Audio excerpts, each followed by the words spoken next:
Shane, Casey, how's it going? it goes. It goes. Glass has been broken on the Slaneshi Demon Army. Really? What'd you get? We picked up a character and a box of Demonettes today. This is for the girlfriend's Slanesh army that I swear to you all she decided to do on her own. I did not influence this decision. Are you opening the bits box? I don't know what I'm doing. I don't know what we're talking about. Welcome to 40K Fanatics. This is a podcast where we talk about various things. Happy New Year. It's the first, I guess this is the first pod of 2024. First pod of 2024. You've brought it to my attention literally moments before the mics turned on that we have had quite an uptick in downloads. Yeah, it's great. As you know, we're on YouTube as well. So if you are one who found interest in 40K in the last holiday season, maybe you got one of those Christmas boxes. A lot of people seem to enjoy our pod covering the Christmas boxes. I think we should do that more often. Maybe we'll cover just general boxes. That should be a pod. Put that in the show notes that we don't have. We'll cover whatever boxes are presently available in the future. Be a good idea. I have fun doing that. We kind of hit it out of the park on that one, too. Yeah, you know, it's fun to talk about, like, if we were brand new again, because it was not that long ago that we were, in fact, brand new. Yeah, April, I think, is when we started, right? Yeah. Well, and I mean, I was new to the hobby. I think I was in it for 2 or 3 months before. And you had it down like a pro. Yeah. I don't have a real job. That's the short You're way. in the entertainment industry. That's right. And we hope that we're entertaining you, and we hope that if this is your first foray into a 40K podcast, that we might become your getting spot. And we often make references to other podcasts and YouTubers and content creators that help us with the stuff that we don't care so much about. So if you want big list analysis, I recommend Tactical Tortoise on YouTube. If you want Eons of Battle. Yeah, if you want hobby stuff, real hardcore, Eons of Battle is one of my favorites. If you want to watch games, I quite like the Tabletop Tactics guys out of the UK. Play on Tabletop, those guys are good. Those are my recommendations, which we could probably make a whole pod about as well, and maybe we will in the future. For real. There's a lot of people out there. But the first thing we're going to do, as we do every show, is crack open that bits box to talk about what we've done in the hobby this week. Sound effects provided by Casey. Casey, what have you done hobbying this week? Hobbying this week, I decided to crack open everything I could and knock it out before the new year. I finished 20 Cultists, literally 11:30, December 31st, my birthday. Got them done, so that's pretty great. 20 Cultists. Added them to my Alpha Legion army. When you were painting, I was drunk. Grind set, baby. I was at work playing the piano. Built different. And I was drunk. Yeah, me and the wife stayed home. We checked out a few things, and I sat down. You know, all I needed was really like just the base rims, and I was done. You know how I love that Steel Legion drab on the base rims, and that was it. And then put some matte varnish on them to make them resistant to human oils of the hands. Yeah, I don't varnish any of my minis, and so far I don't see any ill effects therefrom. So your mileage may or may not vary with acrylic paint on minis and with or without varnish. I'm team no varnish. Well, here's a precautionary tale right here. I'm handing Shane a Space Marine that I painted in the previous year. It is a Lamenter's Primaris Space Marine. And unfortunately, I used some matte varnish to clear him up after a very long and very thought-out paint job. He looks great. Put the matte varnish on, but I didn't know that humidity in the air can attach itself to matte varnish. He's very speckly. He looks like he's like, I don't know. Looks like he's got fog on him. He looks fuzzy. Fuzzy, yeah. Yeah, he's the texture of light grit sandpaper. Oh yeah. Which I don't think that's how they make the power armor these days. Yeah, and I didn't know anything about that, so that was a learning process. I went to like a bunch of message boards to figure out what happened, and There you go. Well, and you know what? I bought a matte varnish once, and I forget what I was even going to use it for, but it did not spray through my airbrush at the time, so I haven't used it. Just use a can.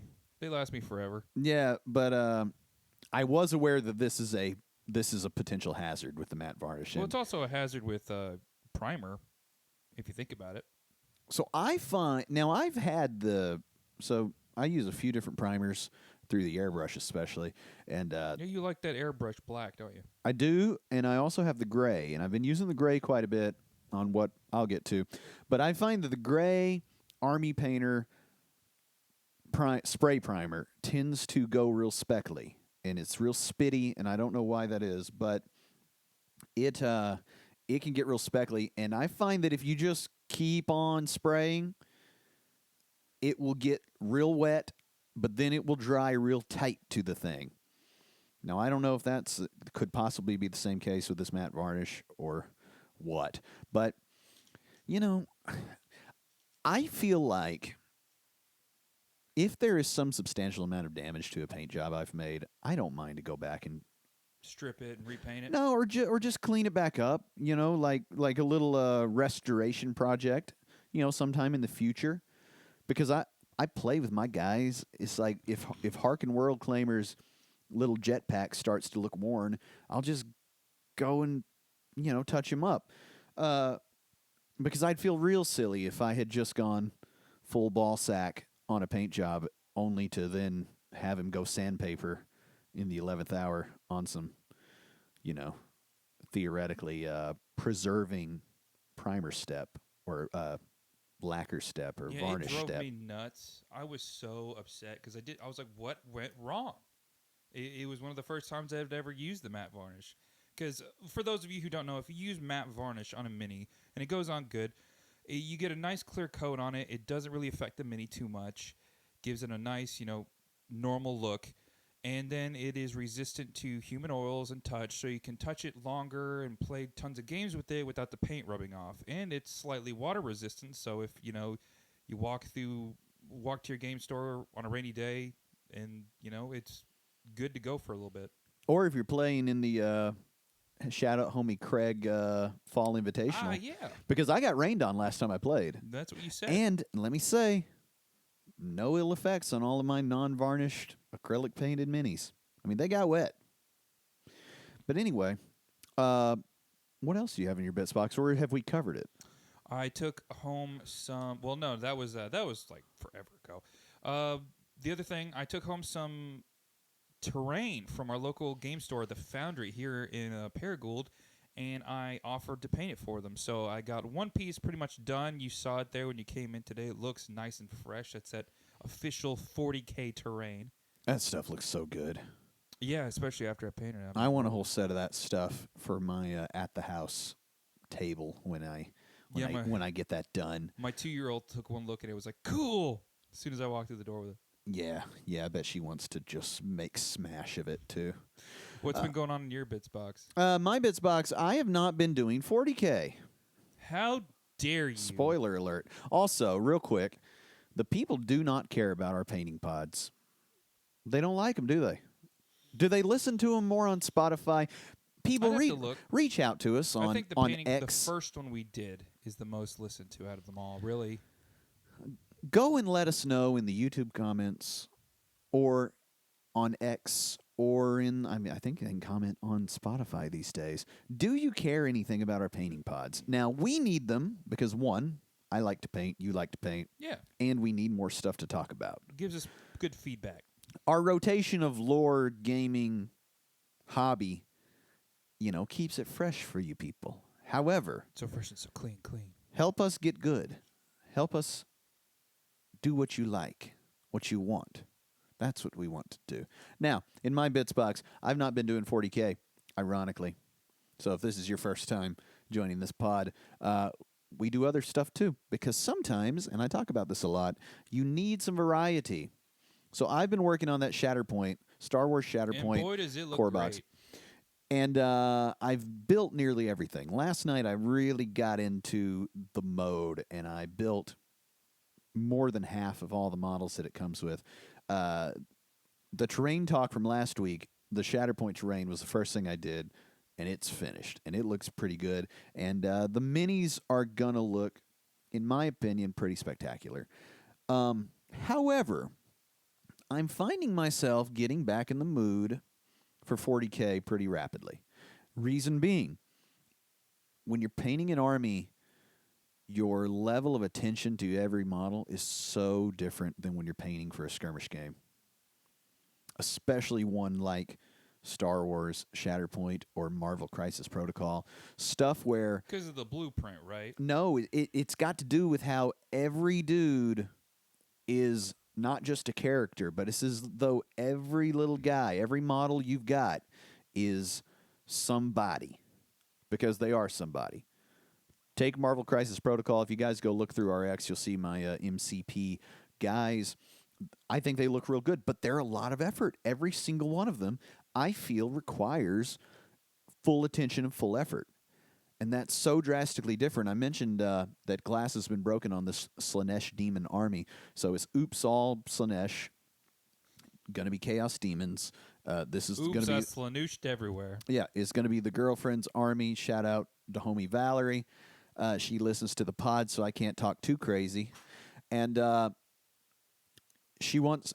The theme is going to be they're almost like Poison Ivy from Batman, fairy demons. Okay, like the old school one with the Batman nipples. Yeah. Oh, like Uma Thurman. Yeah, Uma Thurman. That's her name. Yeah. So I was imagining Uma Thurman. Yeah, the Batman Forever. Poison Ivy. I was imagining the Arkham games Poison Ivy. Boo. But yeah, she's pretty cool. She's pretty cool. But yeah, it's the same aesthetic, isn't it? Green tunic, slightly green skin, red shirt. It's going to be like red mushroom Alice in Wonderland type of garden that they're running through. My wife would love that. Yeah, it's going to look really good, and I think it's going to be really fun to play. They move so fast, and they attack so viciously. But they're squishy. There's not a shooting shot one. That's Slaanesh for you. It's just going to be, and the shooting phase comes and goes. But, yeah, they all have devastating wounds. Join me on the melee side. Oh, man, it's going to be vicious, and they all have deep strikes. So, and quite a few things give bonuses to charges. So I think it's going to be really, fun to play. Yeah, I've been considering running demons in my Chaos Space Marine army because they look pretty cool, especially the the Plague Bearers.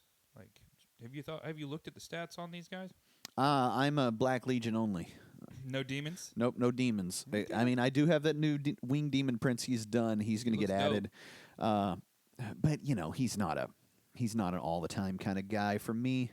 You know, I like my guys with boots, and his boots have turned into hooves. But back to my point about the variety and the different sort of feelings of painting between Star Wars versus 40K. Any kind of 40K. You know, we're not going to be spending 5 hours each per demonette. There's going to need to be 40 of them, we've estimated. And so, you know, there'll be some batch painting, and there'll be some that's good enough. Yeah. Yeah, you know, there'll be some that's good enough because nobody's looking that close at demonette number 8 in Squad 3. Nobody cares, right? The characters will get the attention. And so you get that variety that I always talk about that we should all try to keep in mind, where, you know, maybe paint 3 demonettes at once and work on the character, because the character will require more steps. It require a little bit of dry time, you see. But with the Star Wars stuff, it's very fun, but, you know, Anakin Skywalker's got to get his time. Well, he has to. He's the chosen one. He's the chosen one. He was supposed to bring balance to the Force. I mean, technically, if you think about it, he did. I mean, how many Sith were in the universe versus how many Jedi? Just saying. He definitely brought the numbers down.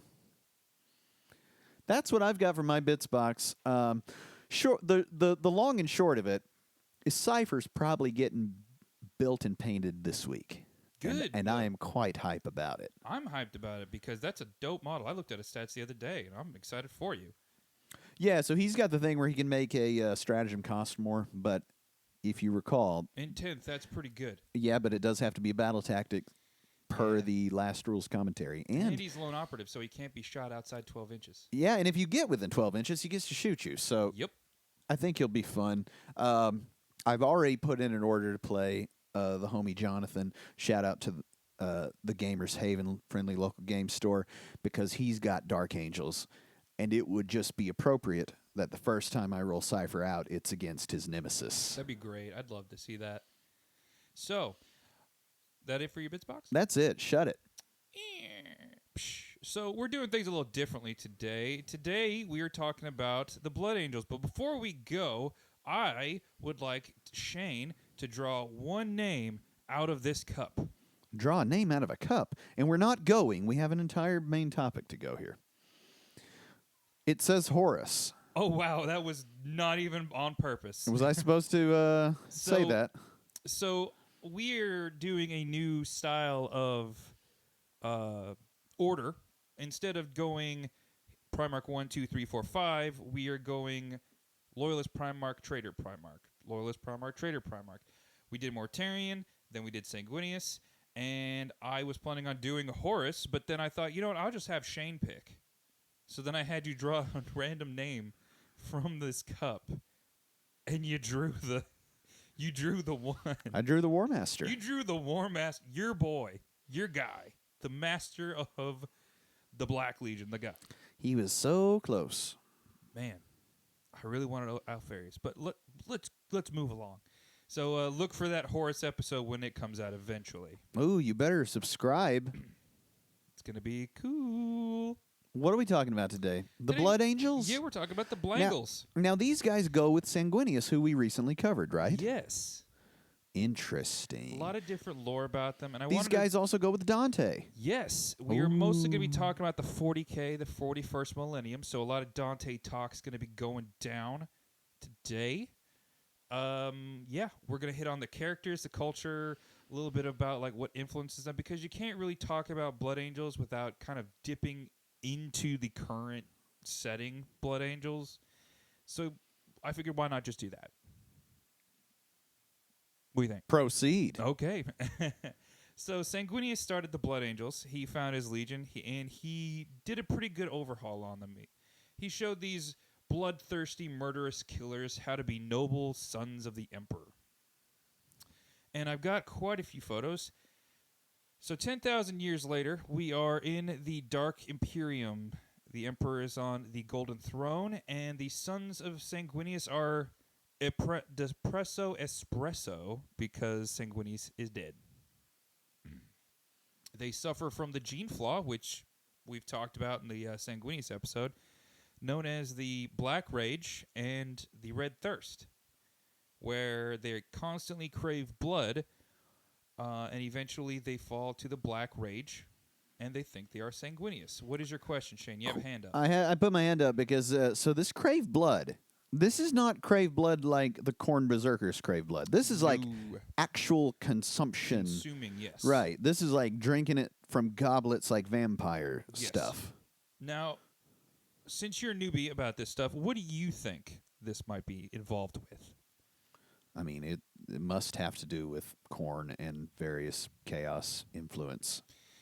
Yeah, there's a lot of different theories. Some people think they drew their gene seed from Sanguinius' dead body, so they got his bloodlust from it. But, you know, they were kind of that way before running into him, before he even was a thing.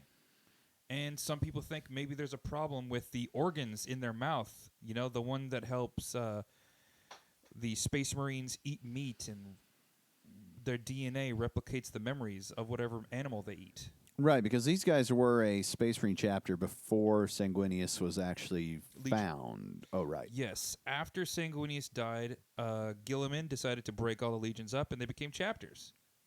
The Blood Angels found themselves with no leadership because most of them were dead. The entire Sanguinary Guard, which is about 30, I think, Space Marines that were like the best of the best in the Blood Angels, all died but the leader, going on to take down Horus on his ship. And they had to break up into these 1,000-man chapters, and they had no idea what to do. And they have their Primarch's body just sitting there. So they took his blood, and they formed a few different things around Sanguinius. They made a death mask, slapped it on the chapter master, whoever that was, and yeah, now we have the current day Blood Angels. And then what? So, after everything was said and done, they brought Sanguinius back to his homeworld. They buried him, and they kept his blood and put it in these apothecaries to keep it going. You know, because you can keep blood, but it's only going to keep for so long. And they put it in the bodies of these sanguinary priests. So the Blood Angels have different members. As we know, most Space Marines stick to a book called the Codex Astartes. It's like a how to be a Space Marine. And the Blood Angels try to stick to it, but because of their genetic flaw, which makes them go into blood-hungry berserkers that'll kill their best friend just for the good feels of it, because they think they are Sanguinius, killing Horus. So they kind of formed around it. Sanguinius changed the structure of the Legion and the chapter eventually so that nobody was really 100% in charge. Because if your chapter master falls to the Black Rage, who's in charge? Yeah, you can't listen to that guy. Exactly. So they have the Council of Blood. All the officers and the sanguinary priests and the chaplains all form this council and make the decisions involving or advise the chapter master, which in the current setting is Dante. Louis Dante. Louis? Yep, that's his name. I figured Dante was his first name. No, Dante is kind of his last name. He is now the, oh boy, the titles. The Warden of Imperium Nihilus, the Chapter Master of the Blood Angels, Lord of the Angelic Host, and a lot of other things.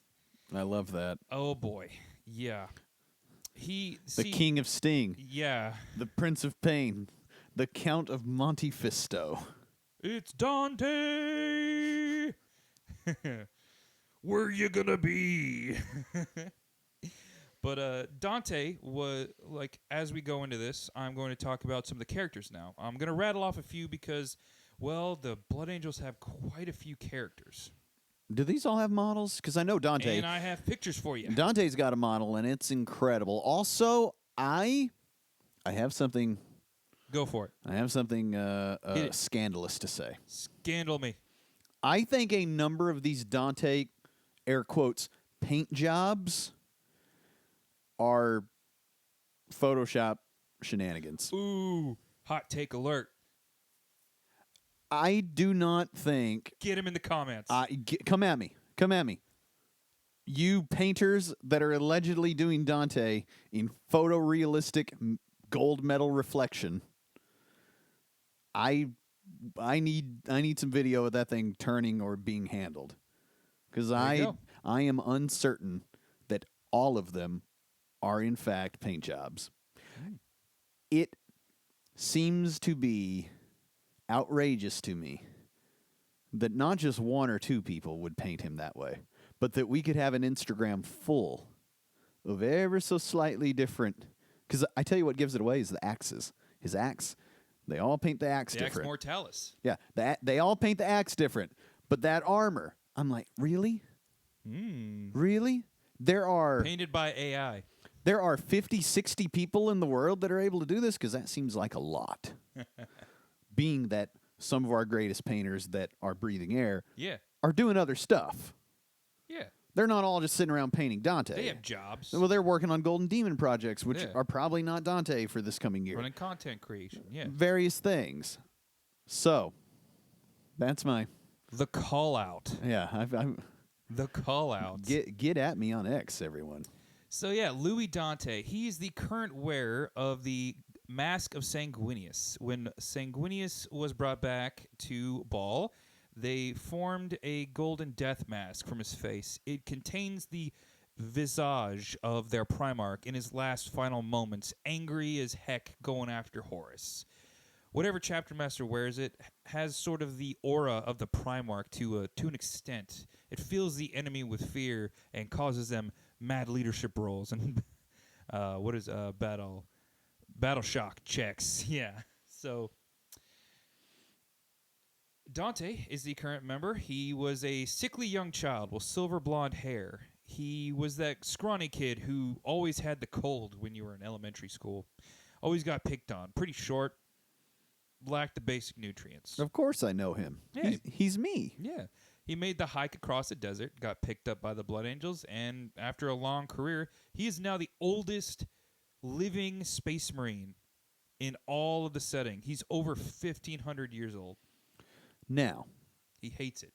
what is up with this? Because I was under the impression that our firstborn Space Marines were functionally immortal. Now, that was true maybe during the Crusade and the Heresy, but over time the GNC got spread a little thin.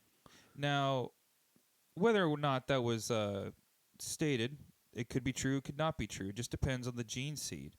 I've actually heard from Belisarius Call himself in an audiobook that is true. The original template, they were functionally immortal.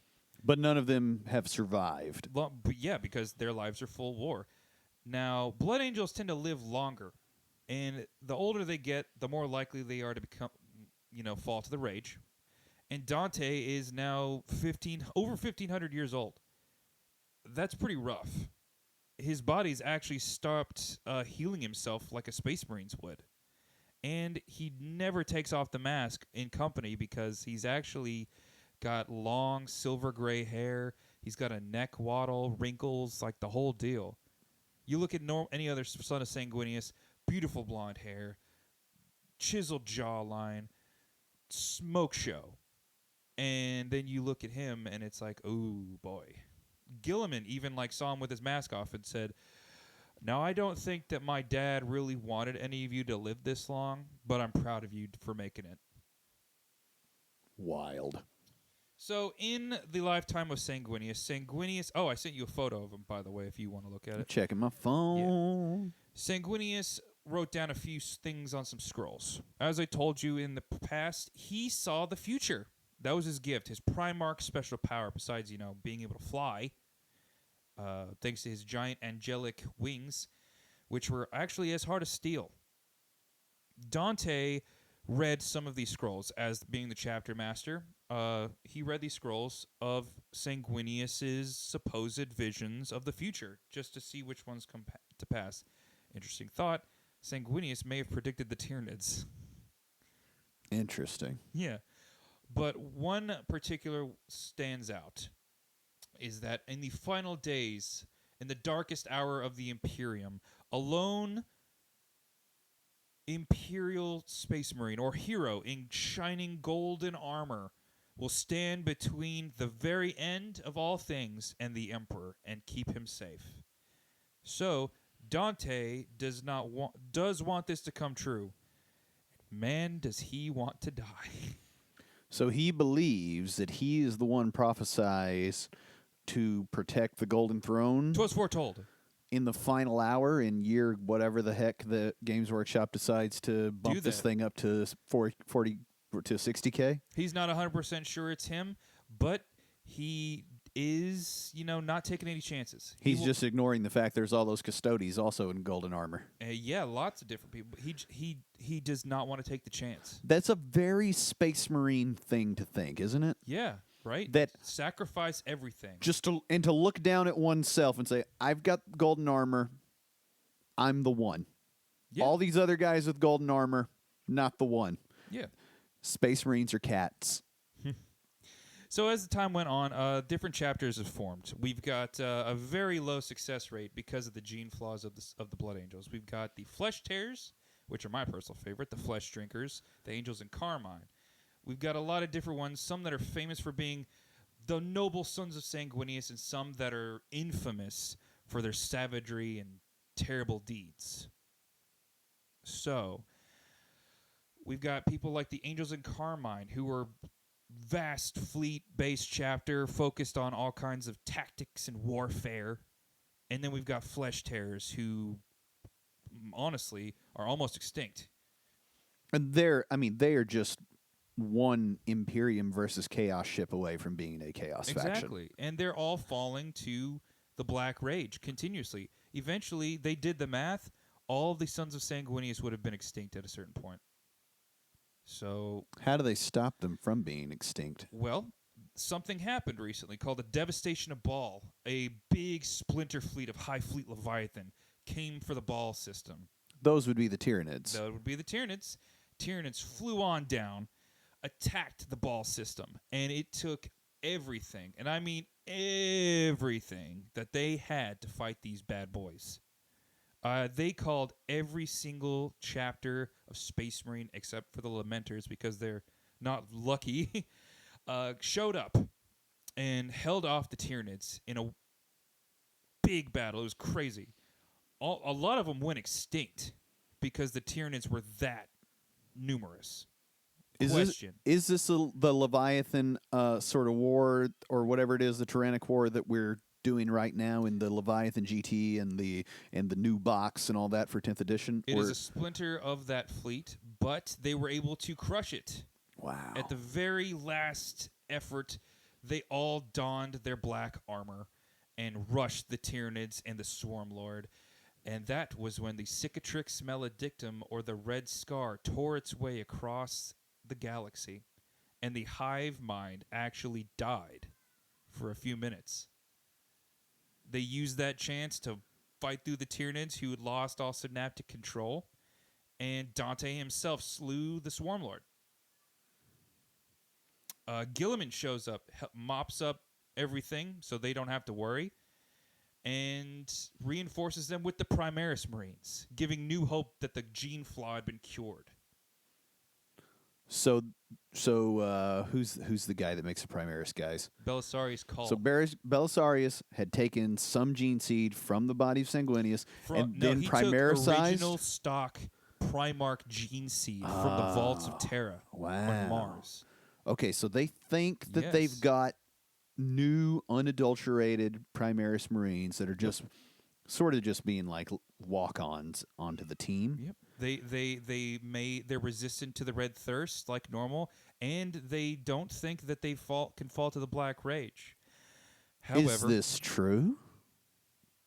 It was later proven that they recently, in a Flesh Tears novel, that is not the case. The Primaris guys, the new ones. Yep, it can takes fall. a lot, but they do start falling. It took a long time. Is it like a stress and battle induced sort of thing, or is it? I mean, because the original Blood Angels are like they're drinking blood from cups to stave this off. They're doing transfusions. They sleep in coffins that do transfusions. Dante himself sleeps in a bed of blood just so that he can keep his body healing, just getting real weird with it. Because it's the only way to stabilize them. And even then, they still only have a 60% success rate. And that is how they stabilize. Wild. They consider that a good success rate. And so the Primaris guys rocked up, and they're not doing any of this for a little while. And then slowly but surely. Not for a while. And recently this happened. Particularly with my favorite chapter, the Flesh Tears.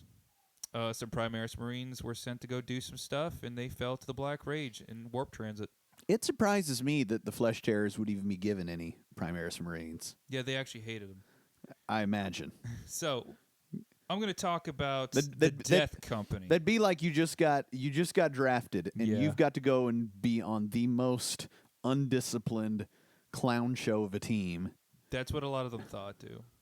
So, we're going to talk about the Death Company real quick. Is this another chapter of Blood Angels? This is all Blood Angels. This is all Sons of Sanguinius. So traditionally, any Space Marine that fell to the Black Rage was put into the Death Company. Oh, right. Now, the Death Company wear the black armor with the guns chained to their arm and all that? Yep, and the red X is on their armor. Right. They see themselves as Sanguinius in his last moments, charging at Horus, and any enemy they see is Horus. You are Horus. That Tyranid is Horus. That foot-tall grot, he's Horus. And they just lose their minds with their battle lust and bloodthirst to just kill everything in sight to get at Horus. So this is the Imperium's version of the Khorne Berserkers that you just drop with no one else around. Yes. And they shove them in a drop pod, send them in. Right. And they either die and then you, I don't know how, herd them back into the ship, or not? Now, that's important. The chaplains are in charge of these guys. See, the chaplains being, I guess, an extension of the Emperor's will because they're like the priests, space marines who preach the word of the Emperor. And since he's, got some authority, I guess that it kind of works. Whether it's through hypnotization or just them being the Emperor's dude, they guide these guys. And they send them into battle or they lead them there. And then once they are mortally wounded, or maybe even the few that survive, they get mercy killed. A few, however, end up in a tower on Baal called the Tower of Amario. For the last 10,000 years, until the devastation of Baal, they have put Space Marines who have fallen to the gene flaw in this tower. And when the devastation of Baal happened, they had no choice but to let them out. But what are they doing in the tower? Screaming, drinking blood. Oh, it's just a crazy psych ward for Space Marines. Yeah, they never open it, ever, in 10,000 years. And what came out was... Ugh. Query. What is your query, sir? Do Space Marines take their power armor off at any point? They do. It's actually quite difficult for them to actually arm Death Company because they won't sit still long enough for them to put anything on them. Right. So once they take these Death Company guys down, they've fallen to the Black Rage. They are then let loose, Black Rage and all. They do their killing. Yeah, and this is all a secret. Sure. But now the Death Company guys are far too crazy to even be used again. Yep. Now we're going to run them to the tower. Do they even get the armor off? Sometimes they don't. Man. Which brings me to my next character. I'm going to hit on a few characters real quick. There have been a few that have fallen to the Black Rage and actually made it back. 2, maybe 3. In 10,000 years. It's not good odds. No, there was Mephiston, formerly the librarian Callisterius, fought on the Third War of Armageddon. A church fell on him, but he lived. He sat in the rubble for 7 days and weeks, raging, screaming, frothing at the mouth from the Black Rage. And when they pulled him out, he was cured. His psychic potential had just exploded. He is now I'm going to use this example because I know you'll get it. He is Jean Grey the Phoenix. Wow. That level of power of psychic. He's potentially the most powerful psyker in all of the Imperium right now. Cut to the modern setting. He actually went on a series of escapades because he felt the Black Rage calling him again. And through a vision, he did cross the Rubicon Primaris, and it saved him from falling, but he still feels it in the back of his mind. Where does he base out of? He is a Blood Angel. He is the chief librarian of the Blood Angels. Big boy psyker, and man, does he mess things up. All right, who else do we have? We got Lamartes. Now, I consider him because he's a chaplain of the Blood Angels. You decide for yourself. He's a chaplain of the Blood Angels, fell to the Black Rage. But when they pulled him back from a Death Company assault, he was the lone survivor. He totally messed up the orcs, and they were like, okay, let's give him the Emperor's peace. The head chaplain comes over with his axe, and he's like, okay, get ready. He's like, no, don't do this. I want to fight. And he's like, wait, did you just talk to me? So they take off his helmet, look at his armor, look at his body, and his whole body is just tense, muscle straining, foaming at the mouth, pupils dilated, blood vessels in his eyes popping, just foaming at the mouth, but he's talking to them coherently. So he is harnessed the Black Rage? Somehow he has fallen to the Black Rage, but he has kept his wits about him. Yes, through sheer force of will. And they put him in stasis and just huck him at the enemy every now and again. Does he have a model? He does. It's old, and I'm going to send it to you. It's dope. I sent you the Mephiston photo. I saw that. There are 2 Mephistones, an old metal and I guess a 30K? Yes, the new Primaris version where he's like wiping his nose. But I just sent you the Lamartes photo, and he is dope. I love him. We've also got Astorath the Grim, who was the chaplain that said, let's keep him on deck. Astorath the Grim is the High Chaplain top chaplain of the Blood Angels. It is his job to mercy kill the Death Company who survive. Does he have a model? He has a really dope model, but it's kind of old. So I'm gonna send you these. He has a black winged jump pack. Oh, he is axe. as excellent as I hoped he would be. Yeah, it looks cool. This red striated armor's outrageous.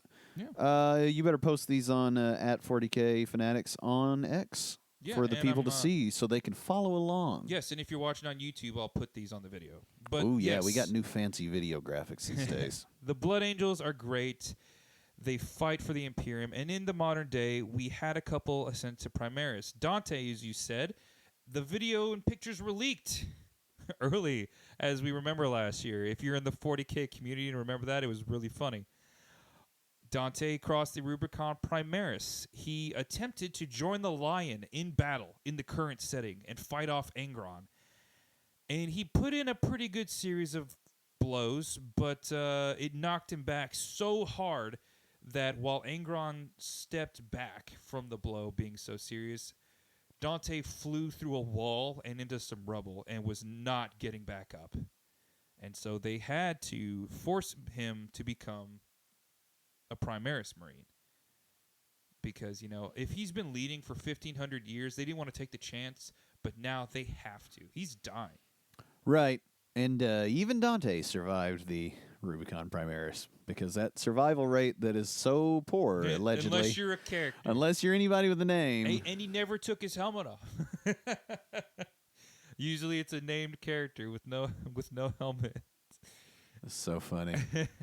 He's now an extra 2 feet tall, and yet his armor still fits. Isn't that convenient? It's a very, very intricate process. They have to actually die to come back. It's almost like they just wanted to make bigger, prettier models. Almost. They should have true size model. Yeah. They should have just said that. So, Dante has crossed the Rubicon Primaris. He is now Lord of Imperium Nihilus, the other half of the Imperium. Gilliman has seen the noble traits of his brother in Dante and the Blood Angels and has given them full charge of all of Imperium Nihilus. The other half. Terra is on one side, Baal and the Blood Angels are on the other. And when you're saying the side, you're talking about the big rent in space. Right. Yes. So to get to Dante's side of the Imperium, you got to go through the warp? You have to go through the warp if you're lucky, or find good tunnels and stuff like that. What is it called? The webway tunnels and whatnot? Yeah, no, what the... wormholes. Han Solo, what did the Millennium Falcon go through in less than so many parsecs? Oh, the Kessel Run, which is a black hole singularity type thing. They have to find things bending like that space time so that one might they can get there. Yeah, basically, and they're not easy. So while both sides are cut off, Dante has to be in charge of basically half the entire Imperium, while Gilliman is off fixing stuff. Fixing. Yeah, so they're fighting demons. We should cover one. Necrons. We should cover one day because I do not know Tyranids. what Primarchs cover what chunks of the Imperium. It's a good because idea. sometimes we're talking about Earth and Mars, and I'm like, okay, we're talking about Jupiter, right? Isn't it Jupiter that the Imperial Fists are from, or are they from Saturn? I think you're thinking of the Grey Knights, and they're from a moon of Saturn. Right. So, yeah. Blood Angels are fantastic. If Ultramarines were not the poster boys for the setting, Blood Angels would be the boys. Well, they've got that vampire thing going on, which is always nice. They have elongated fangs, too, so if you didn't know that. They got to get weird. And they prefer not to work with other units because, if they turn to the Black Rage... They're going to kill everybody home. Yeah, if they don't have one of their boys around. Because we got to remember, everyone, the Imperium are the good guys. Yeah. But let us know what you guys think in the comments. What do you think of the Blood Angels?